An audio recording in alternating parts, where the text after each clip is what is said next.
What is going on, everybody? Welcome back to the Cosmic Wonder. Last night we got the second official full trailer for the Marvels. Captain Marvel, Miss Marvel, and Monica Rambeau, who is the comic book character Photon, all come together in this film, not exactly by choice as it's explained in the teaser trailer and this trailer. They get entangled as Monica Rambeau explains it. Basically, every time they use their powers, they swap places with one another. But right away, go ahead and let us know what you thought about this full official second trailer in the comments down below. Are you excited about this movie or not? Also, don't forget about our giveaway. If you subscribe and leave a comment, you're automatically entered for a chance to win an Xbox Series X, a PS5, some Marvel Legends items, or some DC items. We pick one winner at the end of each month, and the winner gets to pick one item. Now, this trailer explains what exactly is going on in Captain Marvel 2, essentially is what the Marvels is. And I actually think that there is a pretty big Galactus connection here. There have been some rumors going on recently that we might get a pretty big cameo or introduction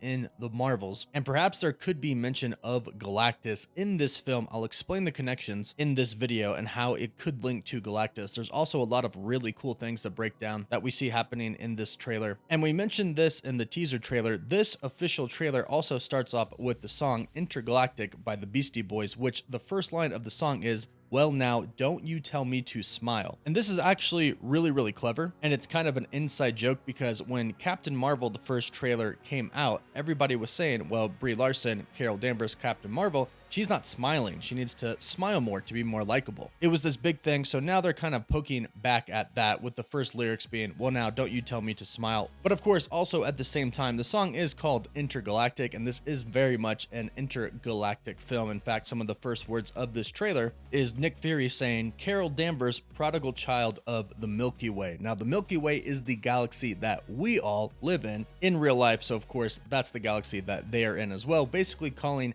Carol Danvers the prodigal child of the universe. Now, if you're keeping up with Secret Invasion, you can see that Nick Fury is back on Saber. He is no longer on Earth. So, spoiler alert, Nick Fury does not die in Secret Invasion, or if he does, it's going to be in some really weird twist. But I really doubt that. It looks like he's going to survive and go back to the old Nick Fury that he once was before the events of Secret Invasion and before the blip. And Secret Invasion is going to lead us into the Marvels, most likely with an ending scene or a post-credit scene showing us possibly Captain Marvel, Monica Rambeau, Miss Marvel, or maybe even just Nick Fury going back up to Saber. But Nick Fury gets on the comms, calls up Captain Marvel, asks her how it's going, and she says, "Oh, you know, cold, no air, space." And this is interesting because Captain Marvel can actually breathe in space. We saw this in Avengers Endgame when she went and rescued Tony Stark. She didn't have a helmet on at all. Since she was empowered by an Infinity Stone, she has a lot of awesome capabilities, which of course we have seen throughout the MCU now. Also during the scene, you can notice a few things like Goose making coffee for himself. We can see Goose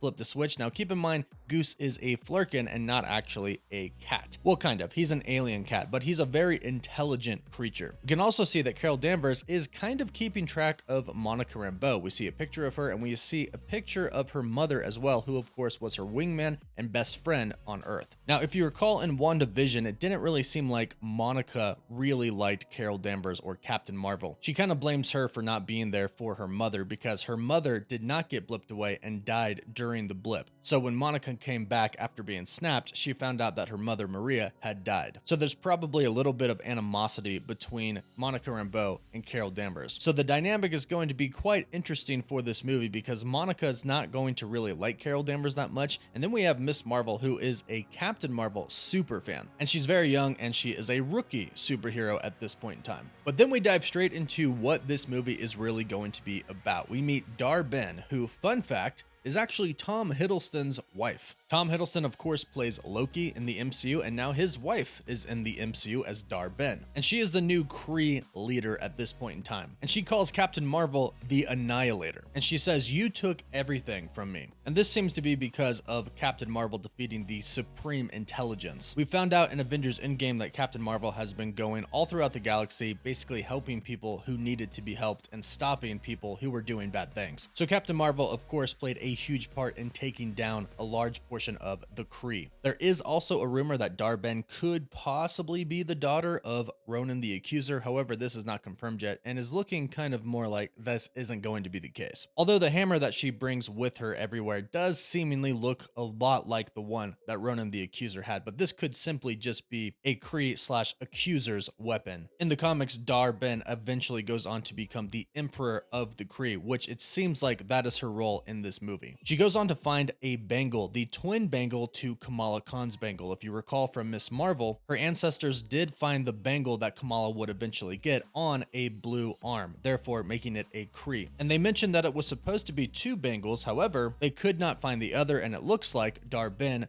eventually goes on to find that other bangle. And she's using this bangle to open up portals and start stealing resources from planets. Specifically, as she says, she's going to return the favor. She goes to the planets that mean a lot to our three main heroes, Captain Marvel, Monica Rambeau, and Miss Marvel. And here's where my Galactus theory comes into play. If we look at this particular scene at the 120 mark in the trailer, we can see a portal open up from the sky, purple like the powers that she is using, and we can see her sucking the water out of the ocean. And from what we know, she is taking planets' resources, which sounds an awful lot like what Galactus does. Consumes planets for their resources, for the energy. Now, Galactus simply devours everything with a planet, but you never really know what the MCU is going to do and how they're going to twist the comics. Now, like I mentioned, there has been rumors that we could be seeing some pretty cool cameos. Galactus could be one of them. And if not, maybe mentioned or hinted at, if not seen himself. And this could be our possible hint. The Kree could have sought further help for taking on Carol Danvers since they know that they couldn't really defeat her. Galactus could be someone that they went to for help. And Dar Benn could almost be like a herald of Galactus. Galactus could give her some powers to open up these portals with the help of the bangle and start consuming resources. It's kind of a win-win. Galactus would get resources, would get energy, and Dar Benn would be able to defeat Carol Danvers and take out her revenge. Now, I'm not saying that she is an actual herald of Galactus, but Galactus could simply be using her, and this could start to introduce